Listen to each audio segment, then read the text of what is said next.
El pájaro sin fronteras.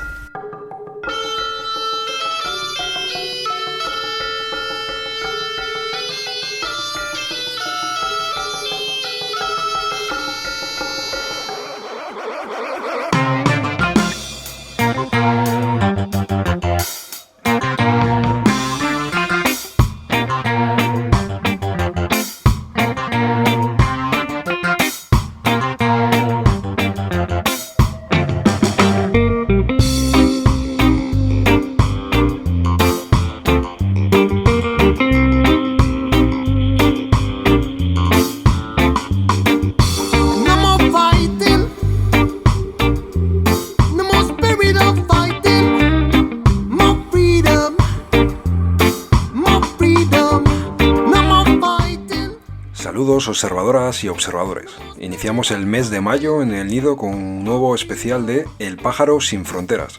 Ya sabéis, estos vuelos en los que extendemos nuestros micrófonos aún más allá de lo habitual, desde este nido oculto en lo alto de un árbol, en algún salvaje bosque de Cantabria, hasta el mundo entero.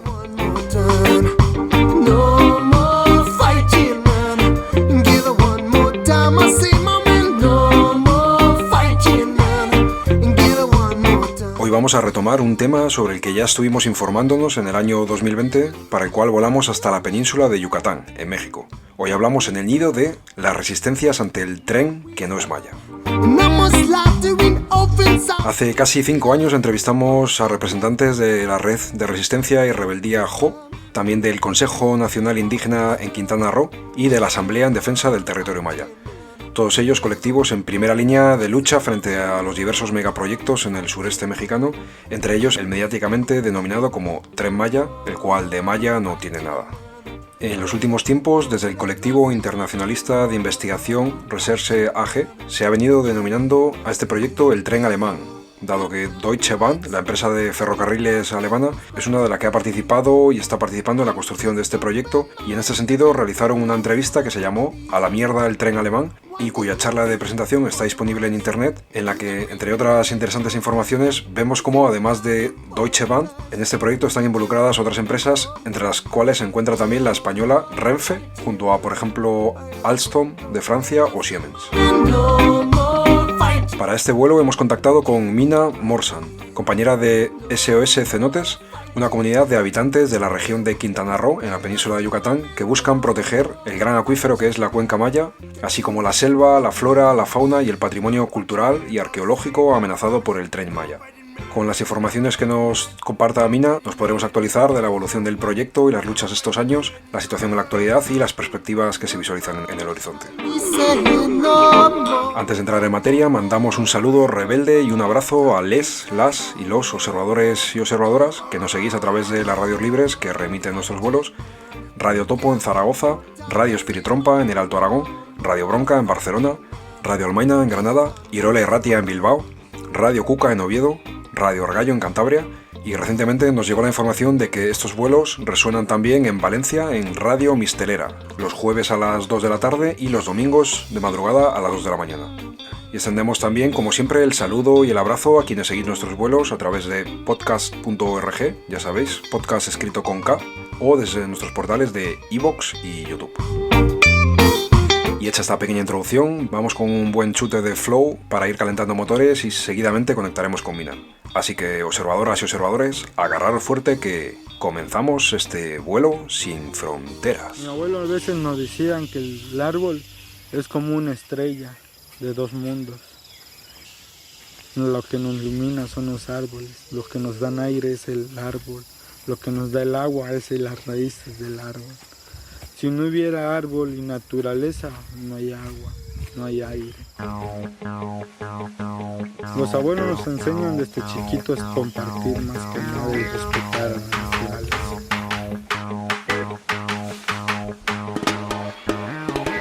Si el progreso trae despojo, entonces no queremos eso, no queremos eso.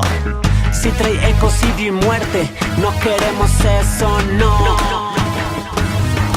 Antes aquí el canto del caracol zumbaba y ahora el sonido habitual es el del gas que escapa de la Coca-Cola Light que el turista destapa. Welcome Mr. Capital, mi casa es su casa. Antes aquí volaban libre los quetzales. Y ahora esta tierra es cementerio de botellas de agua baja en sales. Y en lugar de pastizales, toda la zona está cubierta de centros comerciales, grandes hoteles y restaurantes. Pero alguien vio dónde quedaron todos los jaguares, los cenotes, los manglares, los humedales. Creo recordar que aquí también habían comunidades, pero las engañaron prometiéndoles progreso, su mano de obra a cambio de unos cuantos pesos. Olvida el campo, limpia el baño, semi-exótico mesero. Y este un lado y viene el tren y no será su pasajero. I'm so sorry, no será su pasajero. Estás muy bien para la foto, pero ¿sabes qué? Como que no será su pasajero. No queremos al mal llamado Tren Maya porque no tiene nada de maya. Viene despojando a las comunidades indígenas y no indígenas. Es una amenaza a la agricultura, la forma de trabajar de los campesinos. Porque es un proyecto que lucra con el nombre de nuestro pueblo. Es un retroceso para la sociedad tener un megaproyecto que sustenta el modelo de desarrollo que nos tiene tan divididos. Una guerra de exterminio no solo hacia la madre tierra, sino hacia los pueblos originarios, hacia las mujeres. Es el tiro de gracia a los ecosistemas más frágiles de esta región y a una de las culturas mejor conservadas de nuestro país. Nunca más en nuestro nombre.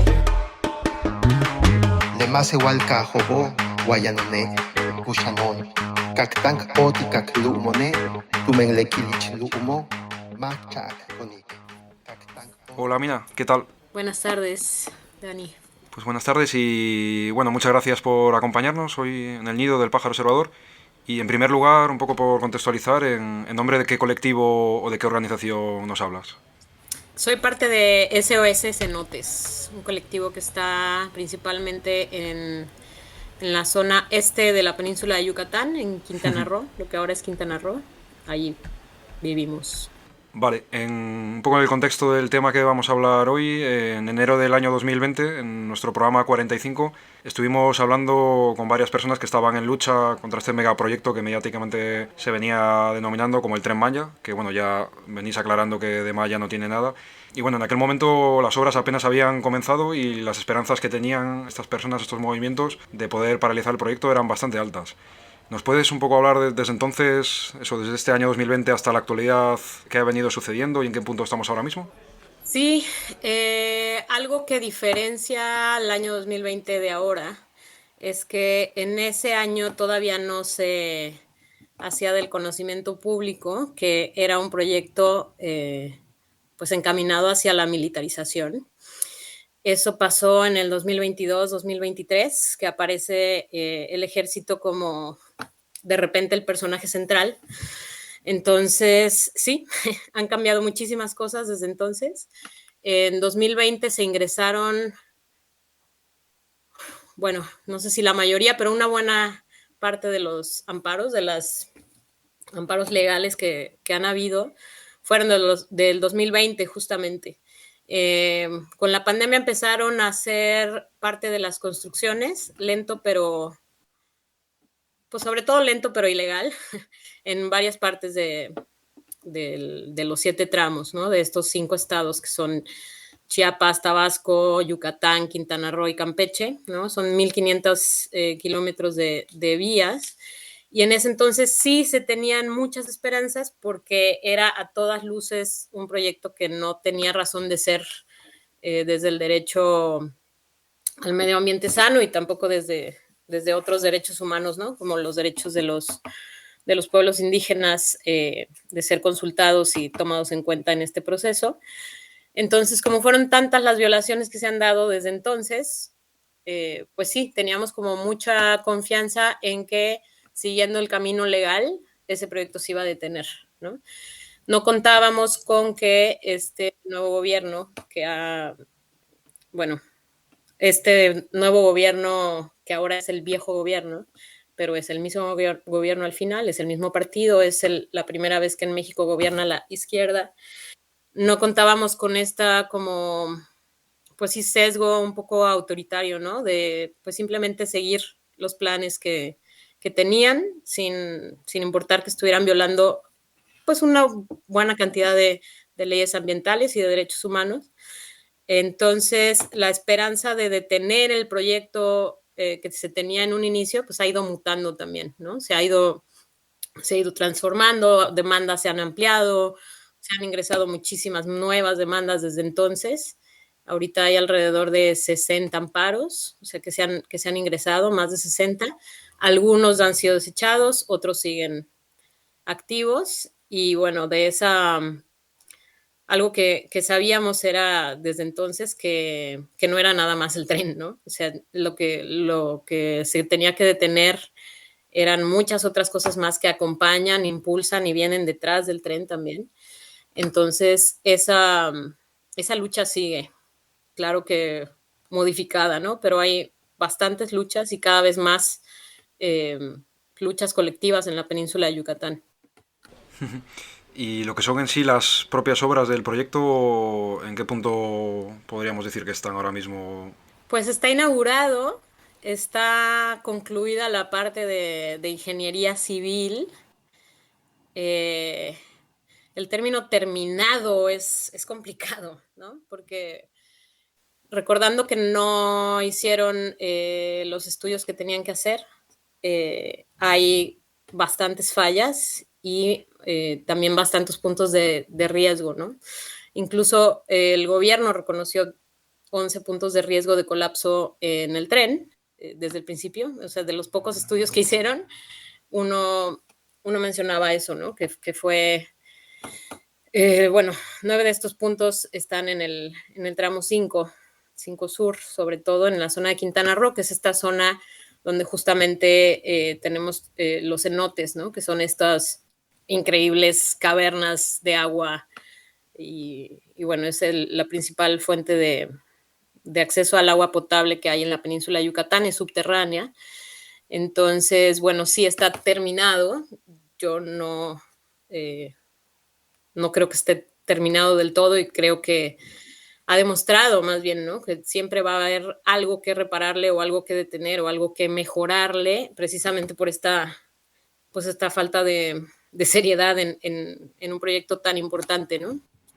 Pero lo que es un poco si las obras a falta, o sea, y con este tipo de problemas que pueden ir surgiendo, complicaciones que hagan que no termine el proyecto, lo que es la obra principal, si está instalada, ¿esto significa que estos trenes están funcionando ahora mismo o hay previsión de que funcionen a corto plazo? Sí, o sea, hay un tren de un tamaño pequeñito que va de repente de lugar a lugar, a veces cambian los horarios, no hay mucha demanda. Las estaciones están bastante retiradas de los centros de población. Realmente no a la población local, a pesar de que ya lo podría usar, no la están beneficiando, ¿no? O sea, no es un tren que conecte en realidad. De hecho, para tomar el Tren Maya desde la estación de Playa del Carmen, por ejemplo, te toma un rato llegar a la estación, para lo cual tienes que pagar un taxi que te cuesta bastante caro. Y bueno, en el tiempo que llegas a la estación, esperas al tren, ya hubieras llegado en camión, pues, ¿no? Entonces, sí, ya está terminado en ese sentido.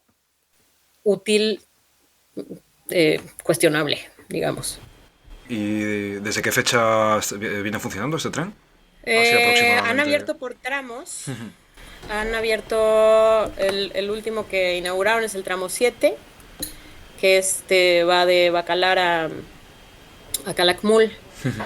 Eso fue el año pasado, pero sí, no es, o sea, por lo que tengo entendido de las personas que lo han intentado usar, pues de repente hay cambios en los horarios, hay como 2 corridas al día porque no se llena, hay complicaciones en el acceso y en la utilización tal cual. Pero sí, ya tiene algunos meses de haberse inaugurado y empezado a usarse, sí.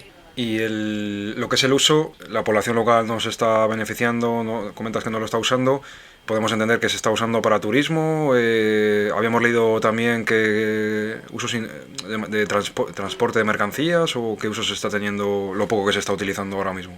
Lo poco que se está utilizando, sí, turistas curiosos que quieren ver esta obra faraónica mexicana, como le han venido diciendo los gobernantes. No se ve población local, es bastante caro acceder también. Y una de las peores pesadillas que tenemos pendientes es justamente eso, el tren de carga. El tren de carga es lo que le daría un sentido económico al proyecto, o sea, es lo que haría no redituable porque verdaderamente estamos en una pérdida grande, o sea, tal vez los nietos de mi sobrino terminen de pagar el Tren Maya, pues de todo lo que le inflaron los costos, y una buena parte del gobierno, simplemente del dinero, perdón, no sabemos dónde está. Entonces, eso va a ser difícil de reponer y por eso el tren de carga es el principal interés de este megaproyecto, ¿no? En algún momento de estos 6 años anteriores, el gobierno reconoció que el principal socio del tren de carga era Pemex, Petróleos Mexicanos, ¿no? Lo cual nos preocupó muchísimo porque era meter una infraestructura muy pesada, sin estudios, sin consideraciones socioambientales, culturales o de ningún tipo, y que el principal usuario sea combustibles fósiles, es algo que nos preocupa, nos sigue preocupando, ¿no? O sea, porque es un discurso que repiten y repiten, ¿no? Como todo va a estar bien cuando el tren de carga llegue y nos va a resolver el problema económico tan grave que tenemos. Eso es una preocupación latente en la península. Y pues otro uso que puede tener ese tren de carga es precisamente otras industrias que están generando un montón de problemas desde hace bastantes años, ¿no? También que han sido muy, muy lascivas para las comunidades, como es el tema de los monocultivos en la zona de Campeche, que ya están en Quintana Roo también. El tema de las megagranjas de cerdos y pollos en Yucatán principalmente. Este es el tipo de carga que podemos imaginar, ¿no? Y esto lo que hace es pues ser una amenaza que crece y crece para las poblaciones locales que justo han sido muy afectadas en estos años por contaminación y por división comunitaria y por incrementos de violencia asociadas a estas industrias, ¿no? Entonces, esta buena noticia que el gobierno presenta del tren de carga que viene, que para esto tendrían que ampliar, según ellos, más, no sé, los caminos, las rutas, los patios de maniobra y un montón de cosas que significan más deforestación. Entonces es algo que no ha sucedido, no sabemos cuándo vaya a suceder, pero es definitivamente una noticia que no vemos con buenos ojos.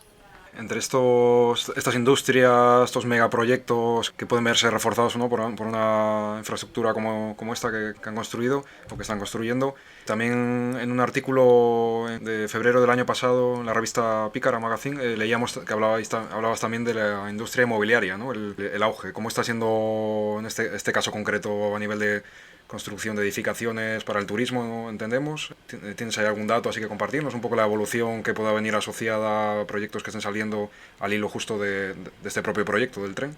Sí, y qué bueno que lo comentas porque justamente, no nada más en México, yo sé que también en el Estado español y en todo el mundo es un problema probablemente, ¿no? El tema de la gentrificación y del blanqueamiento por despojo en distintos barrios del mundo. Es algo grave. En la península de Yucatán, la zona en la que había habido como más despojo en este sentido era Quintana Roo, que es el lado que da al Caribe, ¿no? Entonces ahí es donde tienes Cancún, Tulum, Playa del Carmen, que es donde vivo yo, y todas estas zonas del paraíso de sol y playa, ¿no?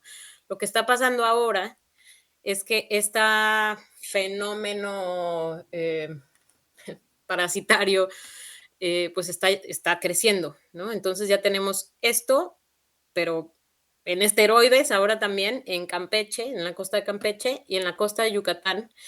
Y esto genera varios problemas. Uno es la pérdida de la propiedad social de la tierra. La mayor parte de la península son tierras ejidales, son este modelo que surge después de la revolución y después de muchas luchas sociales, pues se tiene esta figura de los ejidos, ¿no? Que es personas poseyendo tierras de manera colectiva, ¿no? Entonces, lo que está pasando ahora es que hay muchos problemas en los ejidos porque entran nuevos ejidatarios prestan, o sea, ya sea que compren los derechos ejidales a alguna de las personas o que hagan cosas verdaderamente muy corruptas, pero logran entrar a los ejidos de manera formal o informal, o sea, ya sea dividiendo a la comunidad o con papeles falsos o papeles verdaderos, pero engañosos más bien, y empiezan a hacerse de tierras que eran de la comunidad y que ahora pasan a manos privadas, no son siempre personas extranjeras, aunque hay los casos, a veces son familias poderosas de Mérida, por ejemplo, en el caso de Yucatán, que están yendo por los terrenos costeros de Cizal, ¿no? Que Cizal es una comunidad pequeña en Yucatán que pues sí, vive de la pesca, tiene su propia cultura, son una población maya también, y de repente este fenómeno empieza a crecer y lugares que no tienen nada que ver con el Caribe ahora están teniendo los mismos problemas, ¿no?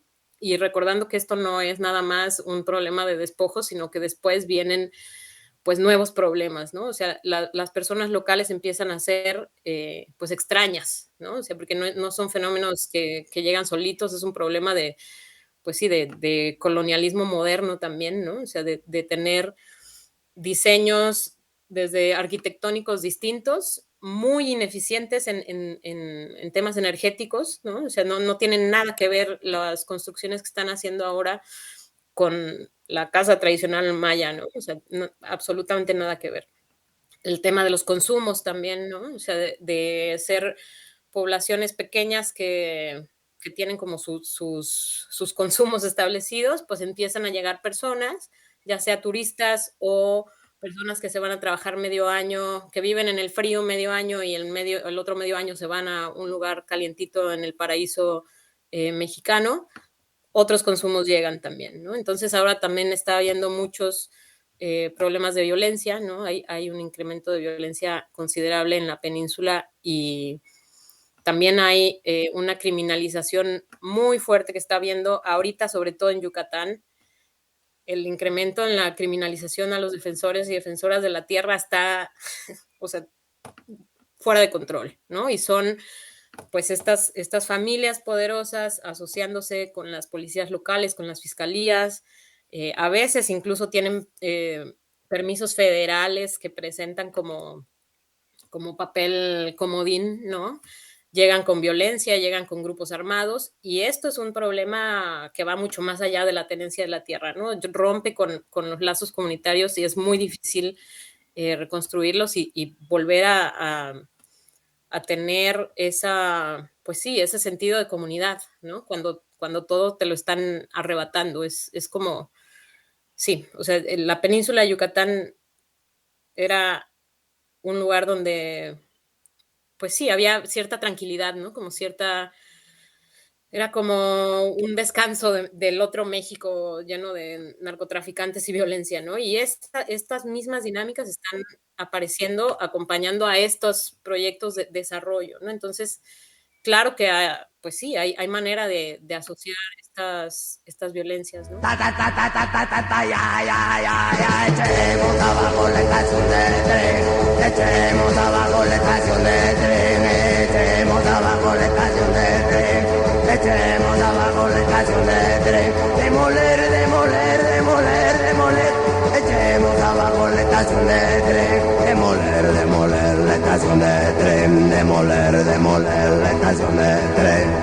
Ta ta ta ta ta ta ta ta ya ya ya. Nos gusta volar estaciones de tren. Demoler, demoler, demoler, demoler. Nos gusta volar estaciones de tren. Demoler, demoler, demoler, demoler. Yeah yeah yeah yeah yeah yeah yeah yeah yeah yeah.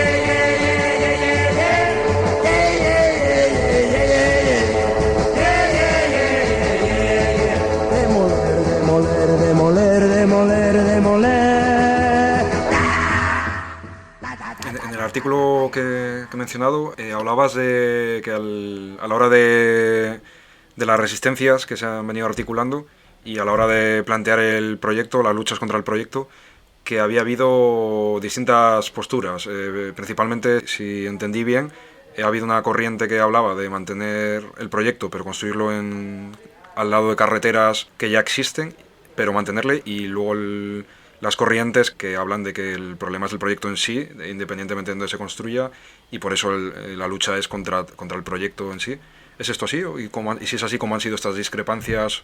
¿Que nos puedes compartir un poco de cómo se ha venido viviendo esta lucha con distintos puntos de vista en estos movimientos? Sí, creo que hay y ha habido también en este camino ya de varios años, pues posturas más críticas y más radicales que otras, ¿no?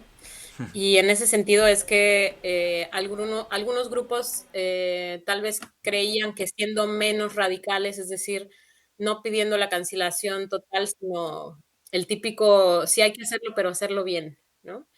Que es como una postura que acepta esta imposición completamente capitalista del desarrollo, ¿no?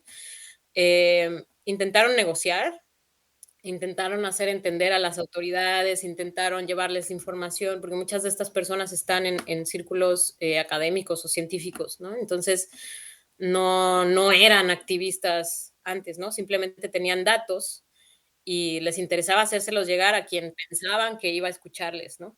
Esto no sucedió. O sea, no sucedió un poco intentando hablar del pedazo de territorio que conocen y que habitan, ¿no? También como, a ver, yo voy a hablar por mi pueblo, por la ciudad en la que vivo, ¿no? Esto sucede aquí, no lo puedes hacer así, ¿no? Por favor, escúchanos. Sin embargo, pues desde el principio hubo también otras organizaciones y colectivos que vimos el proyecto como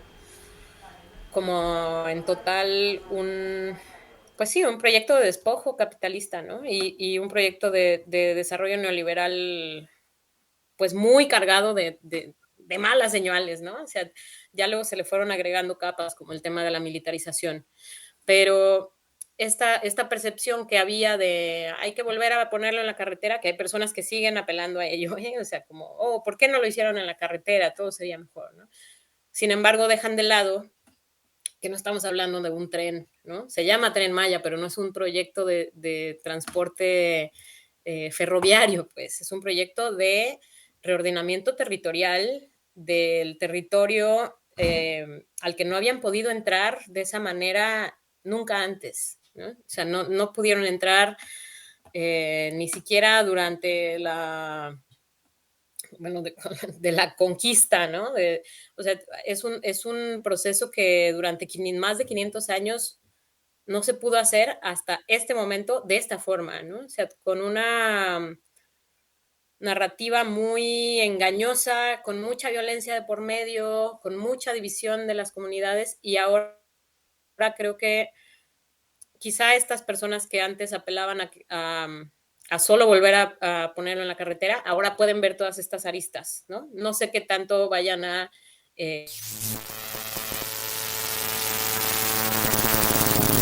Sí, yo creo que ahora queda claro que no es este proyecto ferroviario y no se trata nada más de quitarlo de la zona de los cenotes, ¿no? Que ha sido como una de las... En el tema ambiental es uno de los temas como más sensibles, porque también el suelo es más sensible en estos espacios, ¿no? Creo que ahora son capaces de ver que es un proyecto que va mucho más allá y que forma parte de un sistema que empuja a ello, ¿no? Se ha podido trabajar de todos modos, o sea, en estos años hemos aprendido, creo que todos los colectivos y las personas que estamos involucradas en esta lucha, creo que hemos aprendido a respetar las visiones de los demás y a encontrar los puntos de coincidencia, ¿no? O sea, de ver qué de lo que tú sabes o tienes puede servir a esta lucha común y qué de lo que yo sé o tengo puede también abonar, ¿no? Ese ha sido como algo que me ha gustado que ha sucedido, a pesar de que hay personas con las que definitivamente no comparto mucho la ideología política de fondo, ¿no? Pero, pues, reconocemos nuestras fortalezas y eso creo que es algo, dentro de todo lo malo que ha traído el proyecto, reconocernos y saber que existimos personas que, pues sí, que estamos preocupadas y que queremos hacer algo, ha sido algo bonito de ver, creo. Es decir, que a pesar de los distintos puntos de vista, las discrepancias, habéis llegado a, en cierta forma, a confluir y trabajar en común por una lucha contra un mismo proyecto, ¿no? A pesar de esas distintas visiones, habéis ido encontrando vuestros equilibrios y habéis seguido manteniendo la red, ¿no? O sentís que ha habido gente que se ha quedado por el camino y las luchas un poco se han fragmentado, porque esto es algo que muchas veces pasa, ¿no? Con este tipo de discrepancias. A veces hay unas corrientes que van por un camino, otras por otro, pero en este caso Sí, sientes que se ha conseguido mantener esa red. sí, creo que ha habido seguramente personas que se han quedado en el camino y ha habido discrepancias que no se han podido resolver de fondo, ¿no? Pero creo que algo que hemos aprendido es que no acaba en este proyecto. O sea, la lucha que tenemos que dar y que hemos estado dando y que los pueblos mayas han estado dando por muchísimo más tiempo que nosotros, no se acaba aquí, ¿no? O sea, el tren es una, sí, es el megaproyecto más grande que ha llegado a esta región y es algo que preocupa por muchísimas razones, pero sabemos que incluso si hubiéramos logrado detenerlo, la lucha no acababa ahí. O sea, la lucha sigue y seguirá porque o sea, tras el tren vienen pues una ola de, pues sí, es esta vorágine capitalista recargada, tremendamente violenta, sobre todo contra los pueblos indígenas, y no es para bajar la guardia ni detener el tren, ni que se haya inaugurado, o sea, al contrario, ¿no? Y en ese sentido creo que sí ha habido un entendimiento desde distintos pueblos que en un inicio, por ejemplo, las comunidades algunas comunidades en Jopelchen, en Campeche, ¿no? Que tienen desde hace pues, más de 20 años una lucha incesante contra Monsanto, ¿no? O contra los agroquímicos que envenenan su agua, que envenenan a sus niños, o sea, a su población. Eh, en un inicio no querían como tocar el tema del Tren Maya porque era como, uy, suficiente tengo yo ya con esta lucha que llevo como para involucrarme ahora en esta otra, ¿no? Y ahora creo que incluso luchas anteriores que no se habían querido mezclar con quienes estábamos teniendo esta batalla contra el Tren Maya, creo que ya pueden ver con más claridad que esto también es una amenaza a su propia lucha, ¿no? Por lo que te decía antes de cómo el tren en realidad es un acelerador de problemas que ya había antes.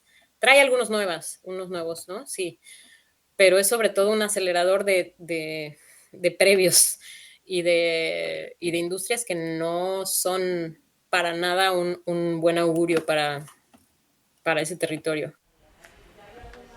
Y nos comentabas un poco antes todo el tema de la violencia que está aumentando, ¿no? Al hilo de este y otros megaproyectos que están teniendo lugar en la península de Yucatán. Y bueno, en el artículo de Pícara Magazine hablabas en la entrevista de que se están viendo numerosos casos de mujeres desaparecidas, feminicidios.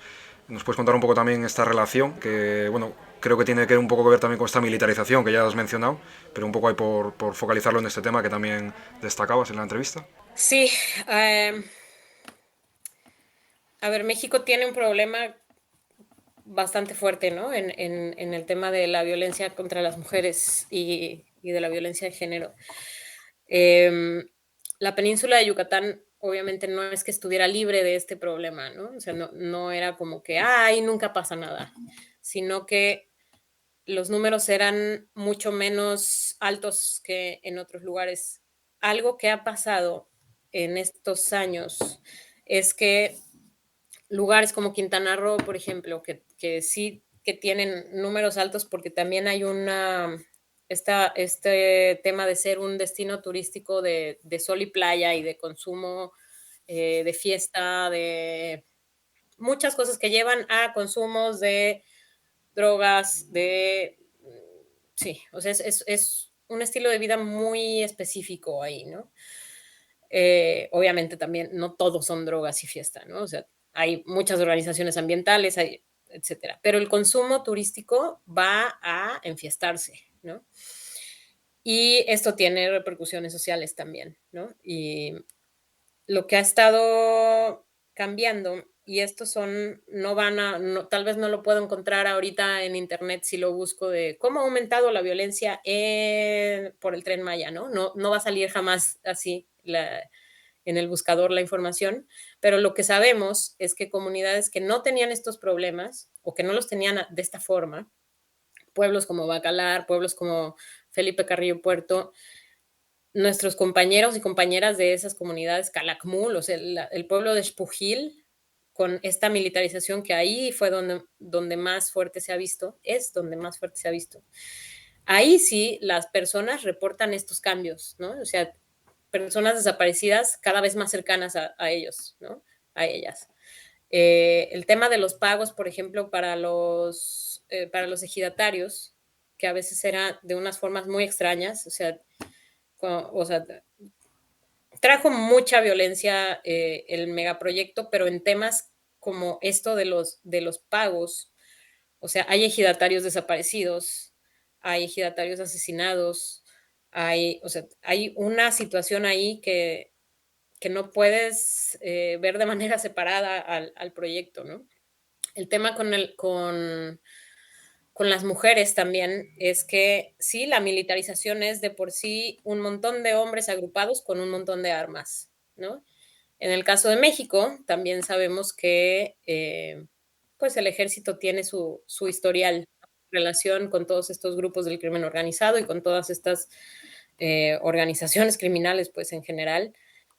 A veces grupos del crimen organizado que conocemos y pues sí, ciertos grupos dentro de las instituciones también que tienen estas mismas prácticas violentas, ¿no? Con niveles de violencia altos además. Pero también implica pues más circulación de armas en los lugares en los que hay militarización o bueno, bases militares o nueva presencia de militares, si no lo queremos llamar militarización, que es lo que es. Y en ese sentido sí, o sea, hay organizaciones como Intersecta, por ejemplo, que es una organización mexicana que ha puesto mucho el foco en cómo se ve la militarización con lentes de perspectiva de género, ¿no? Y lo que han encontrado es esto, que cuando hay aumento de presencia de armas, también hay un aumento en la violencia extrema contra las mujeres. ¿Por qué? Bueno, no solo los militares son los que tienen las armas, a veces hay un mal uso, a veces hay pues sí, ejercicio irregular de estas, pues sí, de las armas, ¿no? Entonces tiene como varias capas y otra es que también cuando llegan los militares, este fenómeno todavía no lo podemos ver como tan claro quién llega primero, si los militares o los grupos del crimen organizado, pero lo que se sabe es que llegan más o menos juntos, ¿no? Entonces, esto también es una amenaza a la seguridad de las comunidades que no estaban, o sea, no tenían presencia de ninguno de los dos grupos, ¿no? Entonces, de repente llegan los dos, la violencia aumenta y esto es un problema también asociado a ese capitalismo que no para, ¿no? Hay mucha circulación de dinero, de altas cantidades de dinero que jamás había habido en la zona también. Es un tema muy, muy complejo, ¿no? Entonces, no es como que, claro, llegó el Tren Maya y empezó a haber feminicidios, no tan así, pero por supuesto que son muchas dinámicas sociales que cambian de golpe y esto tiene repercusiones que como mujeres vivimos muy diferente, ¿no? El otro tema son, por supuesto, los temas de violencia dentro de la construcción del Tren Maya, ¿no? Que muchas mujeres denunciaron tratos, pues sí, denigrantes, de abuso, o sea, hay bastantes testimonios de eso, y no solo las mujeres, también hubo hombres que reportaron, pues sí, básicamente explotación laboral, en algunos casos cercanos a la trata, ¿no? O sea, llevar a personas de comunidades muy alejadas a lugares sin comunicación dentro de la selva, con jornadas larguísimas, una paga, pues sí, en mi opinión, bastante injusta por ese nivel de riesgo y de trabajo, y esto es otra capa que se le agrega, ¿no? Al estar dentro pues sí, de las autoridades militares, es muy complicado que estos casos encuentren una salida justa, ¿no? O sea, la gente prefería renunciar, según lo que dicen estos testimonios, ¿no? Entonces, sí, sí, exacerbación de violencia dentro y fuera del proyecto. Bueno, al preparar esta entrevista nos comentabas que estáis en un proceso judicial contra el proyecto y que este pasado martes 28 de abril habéis tenido una audiencia o teníais una audiencia muy importante. ¿Nos puedes contar un poco de ello? Sí, ese es un proceso judicial que llevan las compañeras de Territorios Diversos para la Vida. Terravida es una asociación civil que lleva casos de litigio estratégico con el tema de el derecho a un medio ambiente sano.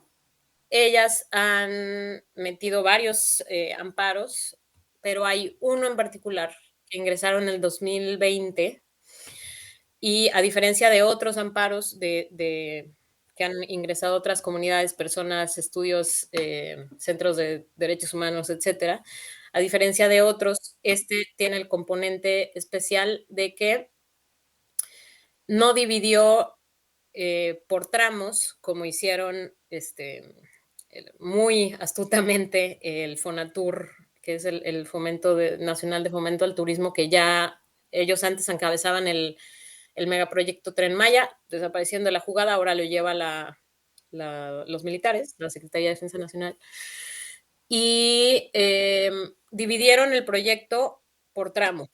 Y entonces presentaban manifestaciones de impacto ambiental por tramo y a veces por subtramos. ¿Qué querían con esto? Pues sí, dividir en el imaginario, por supuesto, cómo se ven los impactos, ¿no? No es lo mismo decir derribamos 10 millones de árboles que decir, no, nada más fueron 1,000, sí, en tu tramo, ¿no? En este pedacito. Entonces, lo que hizo este amparo es no subdividir los impactos, sino justamente dar su lugar a esta escala, ¿no? A esta magnitud y hablar de cómo este megaproyecto intensifica estos problemas, ¿no? De pérdida de cobertura forestal, de pérdida de calidad del agua, de pérdida de un montón de cosas, incluso con temas de polinizadores, ¿no? Que es algo bien importante para la península de Yucatán, considerando que muchas de las comunidades viven de la apicultura, por ejemplo, ¿no? Que necesita un equilibrio ecosistémico de buena calidad, ¿no?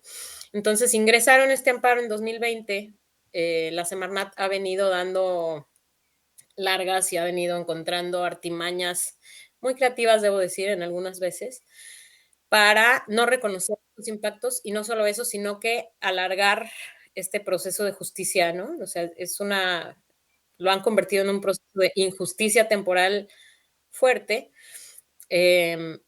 Y a este amparo en particular, alguna de las veces que cayeron al juzgado, el juez dijo, no entiendo qué me estás diciendo, yo no hablo este idioma científico, no sé qué es este término, explícamelo de otra manera legalmente adecuada y lo vemos, ¿no? Y entonces lo que se hizo fue hacer peritajes con expertos de distintos lugares, distintos lugares, la mayoría basados en México, pero hubo participación de otros también fuera de México, que son peritos por tema, ¿no? Muy bien, vamos a explicarte qué significa este proyecto para el tema de, no sé, voy a inventar, ¿no? Pero para la abeja fulana, ¿no? No se dividió por las especies de abejas, sino por otros términos más amplios, ¿no? Pero lo que hicieron es explicar, ahora sí que con peras y manzanas, en qué consiste los cambios que genera este proyecto a tanto tiempo, ¿no? Entonces, estas pruebas fueron presentadas al juzgado el 28, o sea, ayer era una audiencia muy importante porque era como de, muy bien, ya nos trajeron las pruebas, Semarnat, tú, Secretaría de Medio Ambiente y Recursos Naturales, ¿qué tienes que decir al respecto, no? Entonces, la Semarnat tendría que hacer, tal vez, no sé, sus propios peritajes y decir, no, todo bien, ¿no? No tenemos por qué disculparnos, o que eso es lo que en realidad deberían de hacer, es correcto, este proyecto nunca debió hacerse, ¿no? Las autorizaciones que se dieron son completamente irregulares y reconocer un montón de cosas que desde un principio han estado mal, ¿no? Han sido permisos fuera de tiempo, fuera de lugar, sin estudios o con estudios mal hechos. Las irregularidades, perdón, han sido, o sea, me tomaría bastante tiempo nombrarlas, ¿no? ¿Y qué hizo Semarnat? Aplazó nuevamente, difirieron la audiencia, anunció que le fueron entregadas ninguna prueba, o sea, están completamente en negación, y con esto, ¿qué hacen? Continuar con el proceso de injusticia temporal, mandar hacernos esperar más tiempo. Esto a la larga, por supuesto que jamás vamos a permitir que se salgan con la suya, ¿no? O sea, este es un proceso que se va a seguir empujando. Nosotras seguimos empujando y acompañando a nuestras compañeras de Terravida. Tenemos activa todavía una campaña de recaudación de fondos. Es una organización pequeña, entonces hemos estado haciendo lo que podemos para, pues sí, para mantener el impulso, ¿no? Que no es cualquier cosa el trabajo que hacen, y hace mucha falta el trabajo jurídico, a pesar de que vemos que en México, incluso teniendo la razón, incluso con la ley en la mano, incluso con los pilotes en los cenotes, o sea, incluso con todas las evidencias, el gobierno está encontrando la manera de dar la vuelta y, sí, encontrar cualquier pequeñita salida que permita distraer, tomarla, ¿no? Entonces eso es muy desesperante, pero seguiremos, no vamos a detenerlo.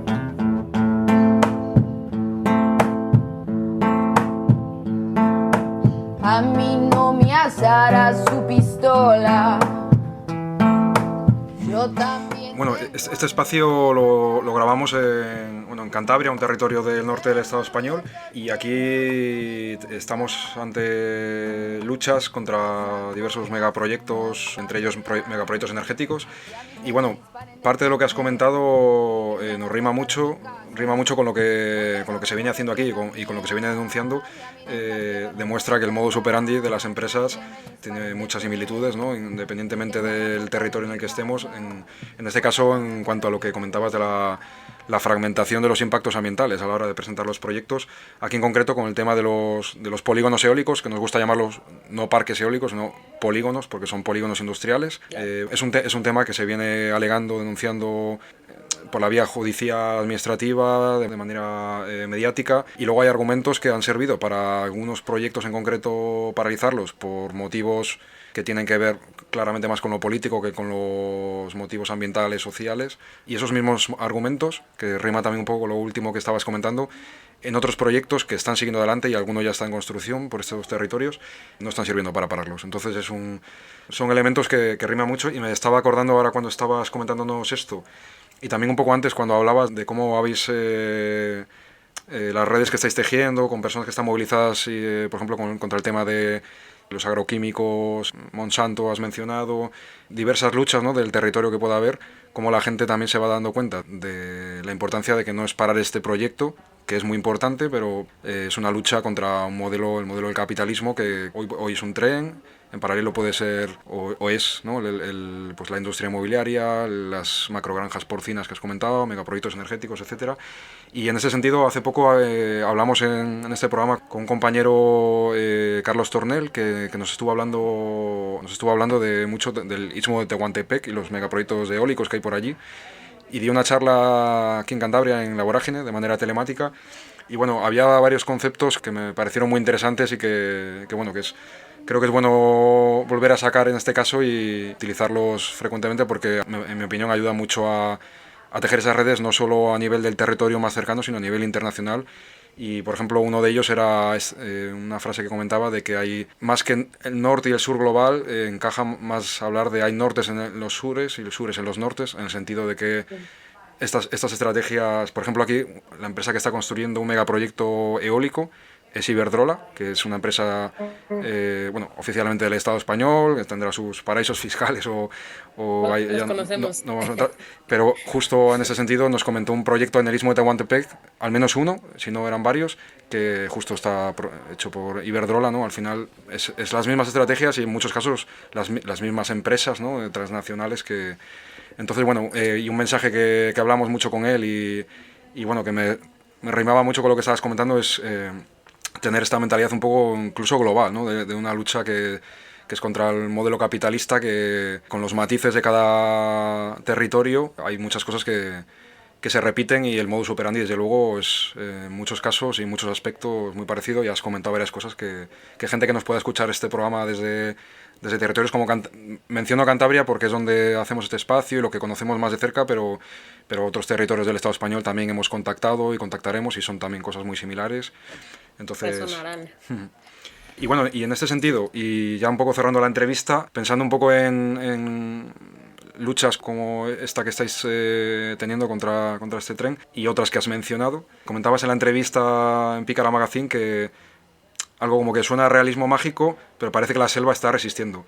No sé si un poco nos puedes explicar qué querías decir con esto, y en ese sentido, así un poco a modo de cierre, compartirnos qué esperanzas tenéis de que este proyecto pueda paralizarse y, bueno, en cierta forma llegar a restaurar un poco el equilibrio previo que había. Sí, bueno, primero una anotación que olvidé hacer antes. El Tren Maya también implica proyectos energéticos en la península de Yucatán y conecta con el proyecto del corredor interoceánico, que es el que está en el transísmico, y seguramente Carlos también mencionó algo de los gasoductos que acompañan estos dos proyectos, ¿no? Que uno, de hecho, pretende entrar por Campeche, un gasoducto, y tienen pensado que parte de esa energía alimenta el Tren Maya y otra parte de la energía, pues a las industrias que se pongan, ¿no? O sea, debemos entender también que a pesar de que sea energía renovable, entre comillas, no es energía para los pueblos y no se puede llamar energía limpia cuando son proyectos a costa de los pueblos donde se instalan, ¿no? Ni en México ni en ningún lugar, pues. Entonces sí, no son, o sea, es el mismo modelo, pues, no cambia mucho. Eso hay que tenerlo claro también cuando entendemos el Tren Maya como el monstruo que es. Y en la entrevista de Pícara Magazine, justo cuando me hicieron esa entrevista, habíamos estado deteniendo las máquinas del tramo 5 en la selva de Quintana Roo, y pues eran ejercicios de desobediencia civil básicos, completamente pacíficos. Íbamos con nuestras cosas en la mañana, nos instalábamos enfrente de la máquina, poníamos algo para quedarnos ahí un rato, y las máquinas, en ese entonces todavía no entraba el ejército del todo, pues tenían que detener, ¿no? O sea, no podían seguir trabajando si había gente, porque seguridad, supongo. Y en una de esas veces tuvimos oportunidad de platicar con los trabajadores que estaban de turno, y en algún momento de la conversación uno reconoció que a su compañero que estaba atrás de él, la semana anterior, un señor que apareció en la selva le había hablado y lo perdió en la selva, ¿no? O sea, lo llevó por un lugar que perdieron todo el día en encontrar al compañero y tuvieron que parar, ¿no? Pues sí, tuvieron que detener la actividad para encontrar a su trabajador. Y cuando le comentamos esto a compañeros mayas, luego nos dijeron que pues había sido el Señor del Monte, ¿no? Ellos tienen la idea de que el Señor del Monte llega cuando estás en la selva de una manera en la que no deberías estar, ¿no?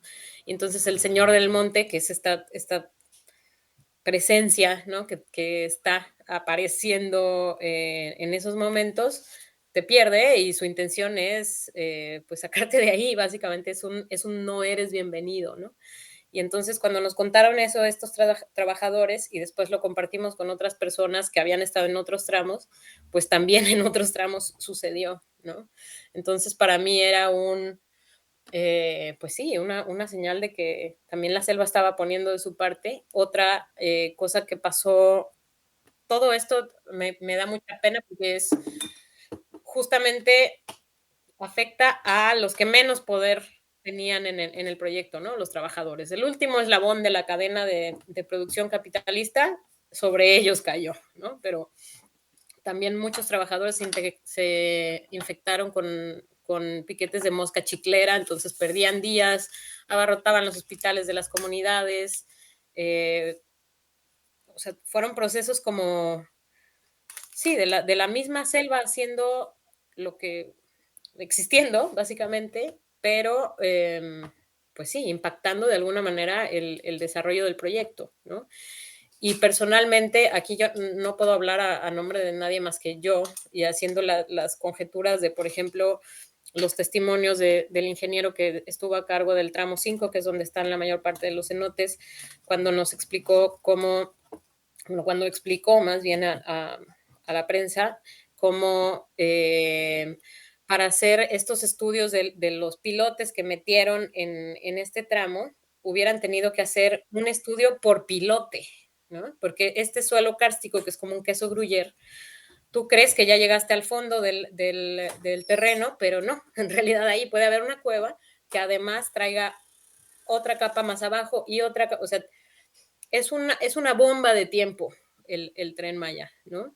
Entonces, estos 11 puntos de riesgo de colapso que reconoció el gobierno en su momento a través de sus manifestaciones, las pocas que presentó de impacto ambiental, también dicen mucho sobre cómo en algún momento, no sabemos cuándo, eso va a ser una sorpresa de alguna manera, pero no nos va a impactar tanto si hay un colapso, por supuesto, ¿no? Ahí es algo que también nos preocupa porque en el caso del tren de pasajeros, las pérdidas humanas pues pueden ser muy graves, ¿no? Y puede ser algo que nos duela y que nos encabrone y que nos indigne y todo, ¿no?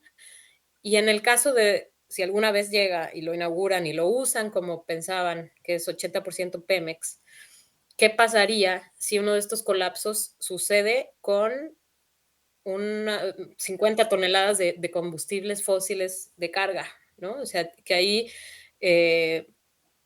¿cómo reparas un río que no puedes ver? Ya la compañera Camila Haber, ¿no? Camila, que es apneísta del colectivo también, ¿cómo reparas eso? O sea, como si reparar un río que puedes ver, es el caso en Sonora, ¿no? Afectado por el grupo, otro criminal, el Grupo México, que llevan años de negligencia. ¿Cómo podrían entonces reparar uno que no puedes ver? Eso sería un impacto regional de una escala que ni podemos entender, ¿no? Y eso sería también una respuesta de la selva, ¿no? No sé si realismo mágico, ahí tal vez podría cambiar mis palabras, pero esa es una cosa que claro que puede suceder, que sabemos que puede suceder, y que el gobierno en turno tampoco está haciendo nada por prevenir, ¿no? Ni por intentar, no, al contrario, ¿no? O sea, el tren de carga es lo que más presumen, de lo que más hablan, como a futuro esto va a estar bien porque viene esta otra cosa, ¿no? Esta otra amenaza. Entonces, pues sí, esas son algunas de las experiencias que hemos tenido cercanas a cosas como que no podemos entender de una manera lógica, ¿no? Vale, pues muchísimas gracias, Mina, por tu tiempo y bueno, no sé si quieres añadir alguna información o dejar algún mensaje de cierre, algo que se nos haya podido quedar en el tintero, o igual un poco al hilo de lo que te comentaba, un mensaje de esperanza un poco en el sentido de lo que tengáis, de las previsiones que tengáis en esta lucha o estas luchas que has mencionado, o también un poco en la línea a esta visión más global frente a estas luchas, frente al modelo capitalista, que no sé, quizá quieras dejar ahí unas palabras en este sentido. Pues primero una petición, por favor no compren un lote de inversión en Yucatán, es un engaño, probablemente sea un fraude además, están de moda y están promocionándose mucho en España, así que, o sea, suena a chiste, pero es en serio, no compren propiedades en la península de Yucatán, probablemente están despojando a alguien o va a ser un fraude hacia ustedes. Esos son como los dos caminos que más probablemente sucederán. Otra es que sí, seguirán articulándose las luchas, no nada más en la península de Yucatán. Estamos conectados con las luchas en el Istmo, en el norte del país, contra los gasoductos, contra las centrales de licuefacción del mal llamado gas natural, ¿no? Que también ese quieren traer a la península. Estamos conectados con las compañeras de, pues sí, en Europa, en Sudamérica, en Centroamérica, en todos los lugares donde podemos. Y pues que no hay que dejar que el monstruo del capitalismo nos apague también la luz interna, ¿no? O sea, a veces parece que sí, pues sí, son megaproyectos que parecen, pues sí, son como intentar detener un meteorito, se vean así, ¿no? Como gigantes y súper amenazantes, súper agresivos, etcétera. Pero estando organizados, creo que hay muchísimas maneras de resistir que al menos hacen que la espera del meteorito pues valga la pena, ¿no? O sea, son esos pequeños momentos de gozo, de disfrute, de estar entre nosotras que permiten seguir manteniendo las resistencias, y hay que resistir desde eso, ¿no? Desde el gusto de compartir, pues sí, las luchas que sabemos que vale la pena dar, ¿no?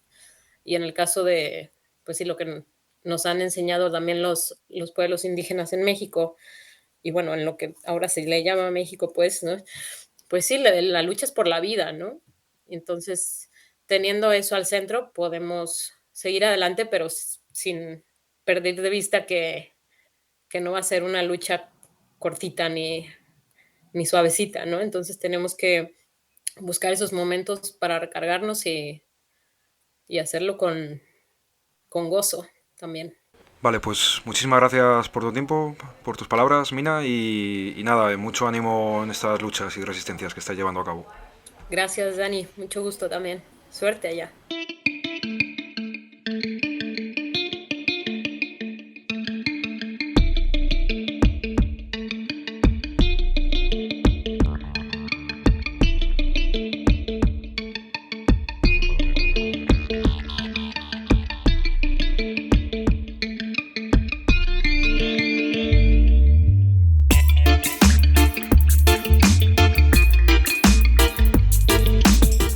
Hasta aquí este vuelo de actualización de esta lucha contra el tren que no es Maya, otro de esos megaproyectos de los que, además de conocer y apoyar en la medida que nos sea posible en la difusión y la denuncia de este ecocidio, este expolio, esta estafa, pues son megaproyectos que nos conectan con otras luchas en defensa del territorio, desde territorios que pueden ser físicamente lejanos como México, pasando por otros territorios algo más cercanos, como las luchas que nos contaron las compas de Andalucía la temporada pasada, quienes están en movilización y lucha contra megaproyectos energéticos por aquellos territorios, y también llegando hasta lo más local aquí en Cantabria, con luchas contra tantos megaproyectos energéticos como es el caso de los polígonos eólicos o las macroplantas de biogás, que venimos denunciando también en este espacio, o megaproyectos en general, como son otras amenazas en el horizonte o destrozos ya en marcha en proyectos como el del teleférico del Castro Valnera, la carretera de Reynosa a Potes, el TAF, el tren de alta velocidad hasta Reynosa, o el polígono industrial de La Pasiega en Parvalló. Hay nortes en los sures y hay sures en los nortes, nos comentaba Carlos Tornel en aquella conversación que mantuvimos, y en todos estos megaproyectos resonan sin duda conceptos como expolio, estafa, ecocidio, y en definitiva, y uniendo estas luchas que son globales, y así debe ser nuestro discurso, y de ahí también la importancia de ir tejiendo redes internacionales, pues podríamos mencionar ese concepto que también mencionaba Carlos en aquella conversación que mantuvimos, que nos aúna, y es el concepto de terricidio. En los próximos vuelos seguiremos conversando sin duda con compas involucrados en distintas luchas en defensa del territorio, en distintos lugares, y en trabajar en las alternativas que queremos ver en esos otros mundos que llevamos en nuestros corazones y por los que luchamos. Si el flow de la vida nos lo permite, nos escuchamos dentro de 2 semanas en el nido. Mientras tanto, ya sabéis que podéis escribirnos a elpajaroobservador@gmail.com, así como a través de las redes sociales o plataformas que tenemos activas y donde vamos publicando nuestros programas. Y dicho todo esto, observadoras y observadores, seguid volando libres y rebeldes, seguid volando sin fronteras.